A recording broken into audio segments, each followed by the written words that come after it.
Esse pesadelo aconteceu numa noite que começou como qualquer outra, mas terminou de um jeito que eu nunca mais vou esquecer.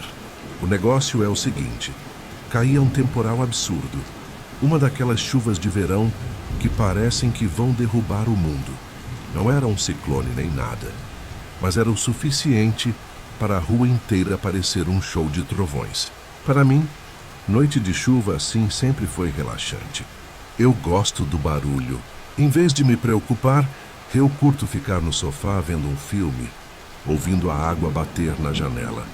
Já passava das 10 da noite e eu não precisava acordar cedo no dia seguinte.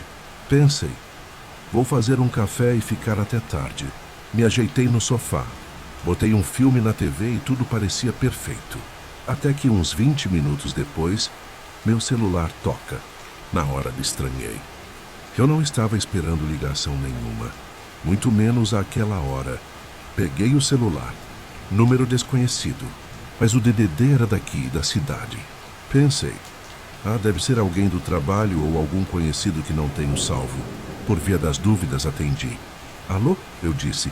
Nada, silêncio total do outro lado. Alô, tem alguém aí? Perguntei de novo, já meio sem paciência. Silêncio. Mas não era uma linha morta. Eu ouvia um ruído no fundo, um barulho ambiente muito confuso.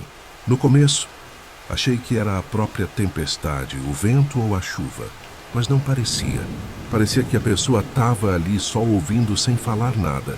Aquilo me deu uma sensação muito esquisita. Então eu desliguei. Pensei, deve ser engano ou aqueles golpes de presídio. Enfim, voltei pro filme. Passou quase uma hora. Eu estava vidrado na história quando, de repente, a tempestade lá fora apertou de vez. O vento uivava e, num piscar de olhos, a TV desliga.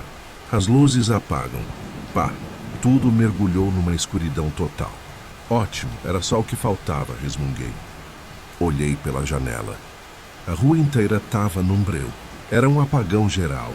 Levantei, meio tropeçando, e achei uma vela de emergência.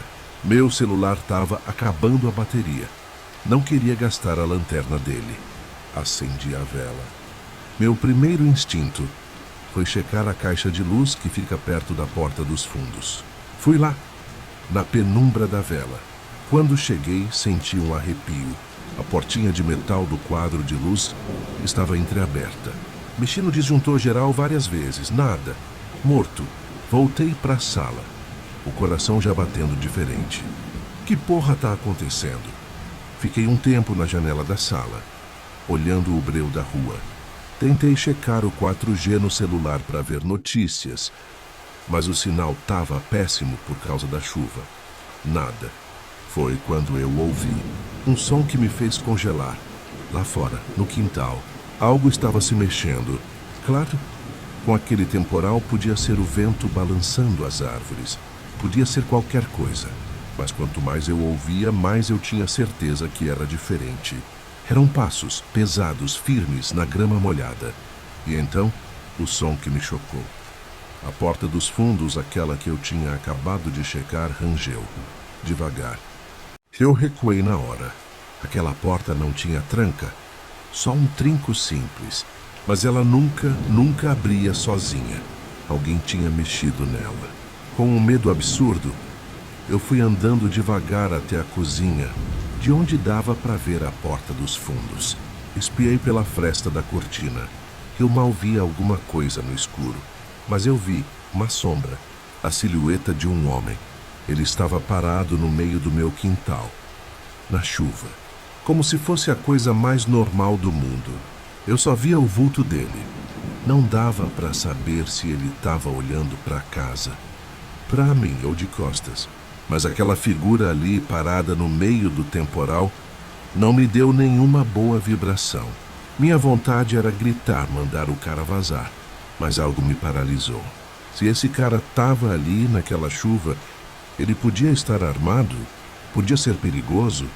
Ele ficou parado, 1 minuto inteiro, imóvel, até que lentamente ele levantou a mão e eu vi uma luzinha brilhante. A tela de um celular. E no exato momento que eu percebi isso, meu celular tocou de novo. no meu bolso. Meu coração quase saiu pela boca. Tirei do bolso. Era o mesmo número desconhecido de uma hora atrás. Foi aí que eu entendi tudo. Aquele cara no meu quintal estava me ligando. Era ele. Por isso eu ouvi o barulho da chuva na ligação mais cedo. Mas, se ele ligou há uma hora, ele estava ali no meu quintal há uma hora, parado na chuva? Se eu estava com medo antes, agora eu estava apavorado. Corri para a sala. Botei o celular no modo avião. Não queria que ele soubesse que eu estava vendo ele. Voltei para espiar. Adivinha? Ele tinha sumido. Desaparecido. Isso foi o que mais me assustou. Para onde ele foi? Por que eu não fiquei olhando?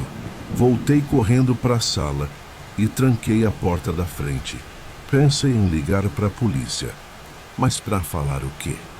Tem um cara que me ligou e sumiu do meu quintal? Iam achar que eu era louco. Fiquei ali no escuro alerta para qualquer barulho.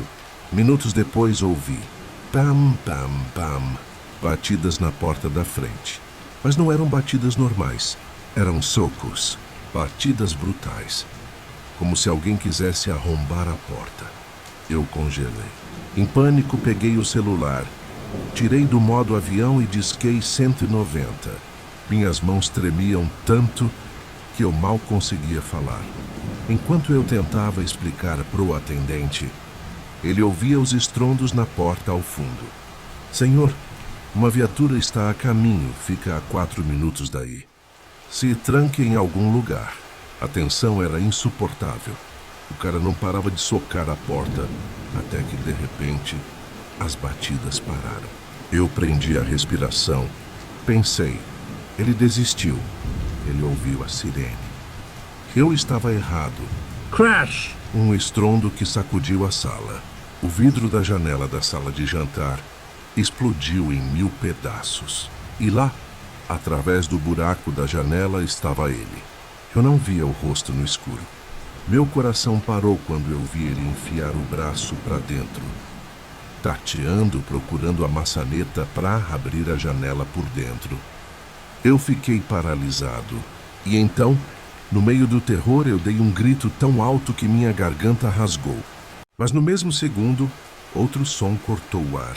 Sirenes, altas, muito perto. Eu ouvi o cara xingar.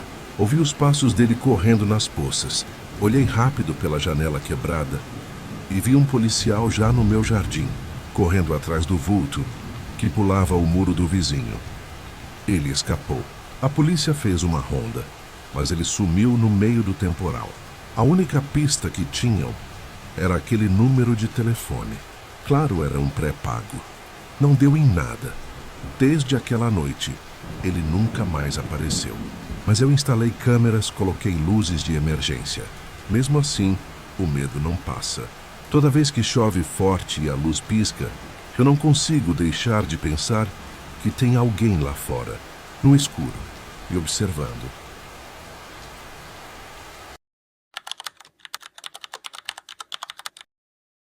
Eu e o Léo tava voltando daquele feriado na Chapada ou na Serra.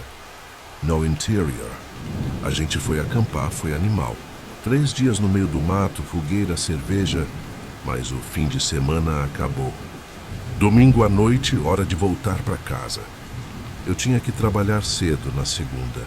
Eram umas 8 da noite e eu estava dirigindo.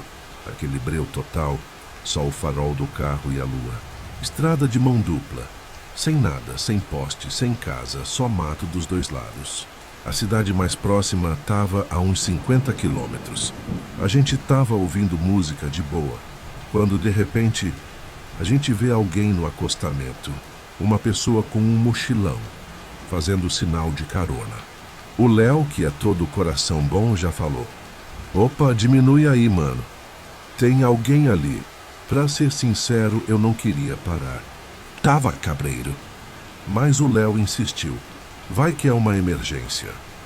Quando chegamos perto, vimos que era uma menina. Loira, bonita, mas parecia exausta, coitada. O Léo baixou o vidro. "E aí, tudo bem? Precisa de ajuda?" Ela explicou que estava indo para uma pousada a uns 10 quilômetros dali. Sou mochileira. Tô viajando sozinha, ela disse, como se fosse a coisa mais normal do mundo. O Léo, sem nem me perguntar, já fez sinal. Entra aí, a gente te deixa lá. Ela entrou no banco de trás. A primeira coisa que ela fez, mesmo com o frio da serra, foi abaixar o vidro. Achei estranho, mas não falei nada. O Léo foi puxando papo.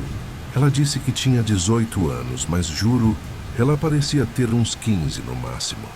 Nesse momento, eu dei uma olhada pelo retrovisor e vi ela tirando algo pequeno do bolso. Parecia uma cápsula.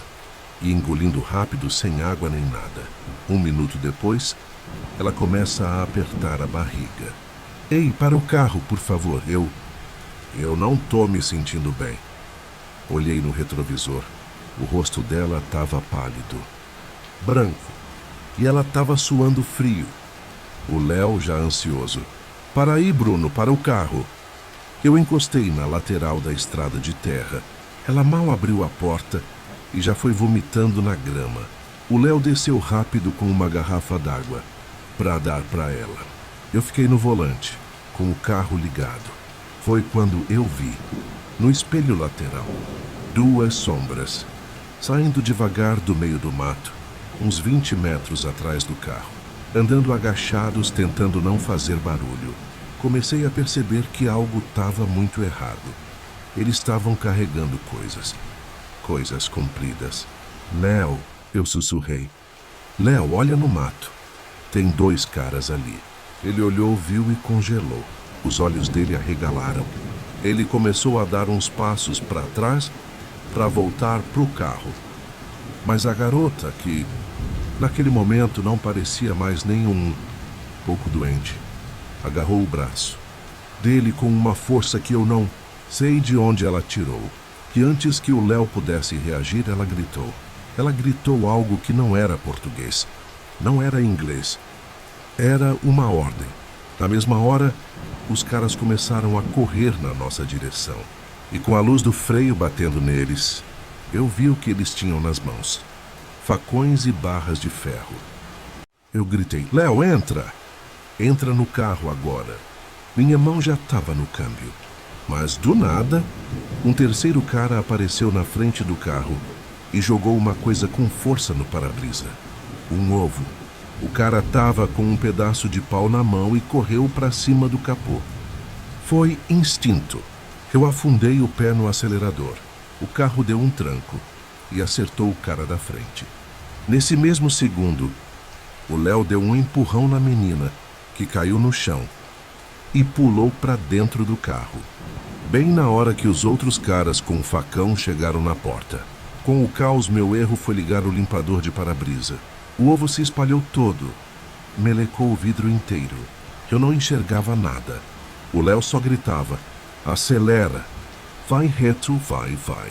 Eu acelerei ao máximo. Passei dos 100 por hora naquela estradinha de terra, sem ver nada, deixando aquele grupo para trás. Quando olhei pelo retrovisor, eu vi eles lá, parados no meio da estrada. A garota de pé, só olhando a gente fugir, como se não acreditasse que a gente tinha escapado. Nem a gente acreditava. Mais de 1 hora depois, no carro, um silêncio total. Eu conheço o Léo há anos. Nunca vi ele tão pálido. Na manhã seguinte, fomos direto na polícia rodoviária. Contamos tudo. Deixamos a mochila que ela esqueceu no carro. Já faz mais de 1 mês, nenhuma ligação, nada. Essa experiência foi traumática. E, sinceramente, eu nunca mais pego aquela estrada de noite. Nunca mais. História 2. A Cabana Isolada, versão brasileira. Meu nome é Tiago. Tenho 27 anos. De vez em quando, eu gosto de ir para um chalé que eu tenho no interior de Minas, bem na serra. É um lugar completamente isolado. A ideia é essa mesma: me desligar. Ficar sozinho no meio do mato, sem ninguém por perto, para relaxar. Dessa vez peguei 5 dias de folga do trabalho e, sem pensar muito, dirigi às 3 horas até lá. Foi impulso. Cheguei, já era noite, umas 7. A estrada de terra pra chegar lá é ruim. O chalé não tem luz da rua, é tudo num gerador a gasolina. Tem seu charme. Cheguei, estacionei, descarreguei as coisas. Fui lá nos fundos ligar o gerador. Enchi o tanque de gasolina, dei a partida e entrei para acender a lareira. Lá em cima, mesmo no outono, a noite é gelada. Fiquei acordado só mais 1 hora.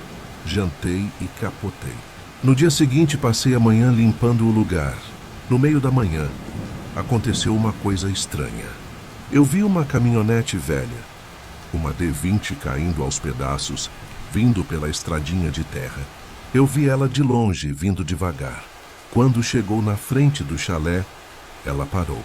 Ficou ali, uns 5 minutos parada, em silêncio. Depois o motorista deu ré, manobrou e foi embora. Eu não dei muita bola. Pensei, deve ter errado o caminho ou era algum vizinho de outra chácara. Voltei pro meu trabalho. À noite, lá pelas 10 horas, resolvi sentar na varanda. O céu estava limpo, um silêncio incrível, só o barulho do gerador lá atrás. De repente, a luz da varanda piscou e apagou. Olhei para dentro, as luzes do chalé também. Um breu total. E aí, o silêncio. O gerador tinha morrido. Levantei e fui lá nos fundos checar. Para minha surpresa, o tanque estava vazio, seco. Como assim? Eu tinha enchido ele na noite anterior. Não fazia sentido. Verifiquei o chão, procurei vazamento. Qualquer sinal de gasolina, nada. Eu fiquei confuso. Alguém tinha vindo ali e chupado a gasolina do tanque. Voltei para a varanda, no escuro. Sentei, tentando relaxar, mas o clima já não era mais o mesmo. Alguns segundos depois, algo chamou minha atenção no mato. Uma figura, ou pelo menos algo que parecia uma pessoa, parada entre as árvores à minha direita, bem na entrada da estradinha. Forcei a vista, mas aquela sombra estava tão parada e escura que eu não sabia dizer se era uma pessoa ou só um toco de árvore esquisito. Passaram uns minutos. Desisti, não estava se mexendo. Em um instante olhei de novo. A figura tinha sumido. Olhei para todo lado, pensando que eu tinha perdido o lugar certo, mas não, tinha sumido. Isso sim foi perturbador. Eu não sou medroso, mas aquilo me arrepiou. Não tirei os olhos do mato pelos 30 minutos seguintes. Aquele ar de paz da floresta tinha sumido. Eu sentia que não estava sozinho. E bem quando eu tentava me acalmar, ouvi um crack. Um barulho à minha esquerda. Um galho quebrando. Meu coração disparou. Olhei naquela direção, no escuro. Nada. Quando olhei para frente de novo, lá estavam eles. Para o meu horror, as figuras estavam lá. No mesmo lugar de antes. Mas não era uma. Eram dezenas. Dúzias de figuras paradas muito mais perto. A uns 50 metros da casa, todas imóveis, todas em silêncio, todas olhando para mim. Meu corpo reagiu sozinho. Eu levantei e corri para dentro do chalé. Fiquei atrás da porta, o coração batendo na garganta sem saber o que fazer. E então eu ouvi passos na varanda, rangendo a madeira, bem do outro lado da porta. Não era uma pessoa.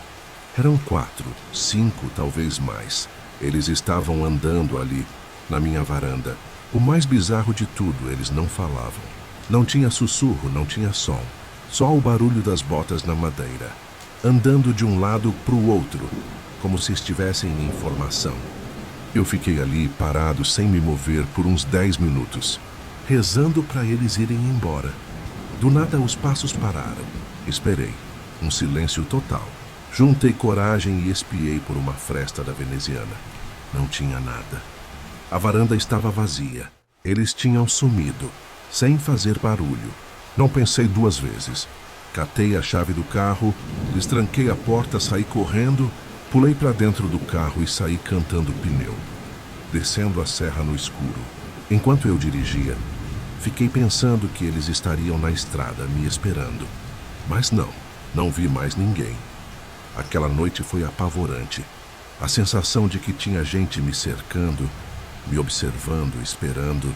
Eu nunca descobri o que eles queriam. E sendo sincero, Eu nunca mais voltei naquele chalé e acho que nunca mais vou voltar.